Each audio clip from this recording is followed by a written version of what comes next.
Hi friends, అందరికీ good afternoon friends. ఇగో నేనైతే ఇప్పుడు బ్లౌజులు కుడుతున్నా.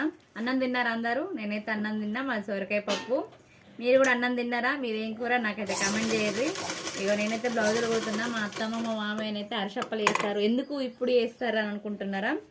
అరసప్పలు అంతకుముందు ఆనకం అయితే రాక పాడైపోయినాయి, రాలేదు. అందుకోసం మనం ఈరోజు ఇంటికాడ ఉన్నది మా అత్తమ్మ ట్రై చేస్తా అని చేస్తుంది. ఇప్పుడు వాళ్ళు ఎట్లా చేస్తారో వస్తానే మీకు చూపిస్తా ఫ్రెండ్స్. ఇప్పుడైతే నేను అప్పాలు వస్తానే మంచిగా వస్తానే మెత్తగున్నాయి. ఇక మా అత్తమ్మ మా మామయ్య చేస్తారు ఇద్దరు, నేను స్టిచ్చింగ్ చేస్తాను. అప్పుడు రాలేదని ఇప్పుడు ట్రై చేస్తారా? నాకైతే వేయరాదు ఫ్రెండ్స్. ఇవి ఎట్లా బియ్యం ఎట్లా పోసినావు, బెల్లం ఎట్లా? బియ్యం తవ్వ పోసిన, తవ్వకు కిలో బెల్లం వేసిన. తవ్వడి బియ్యానికి కిలో బెల్లం వేసింది. ఆనకం అయితే మంచిగా వచ్చింది, అప్పాలు వస్తున్నాయి ఫ్రెండ్స్.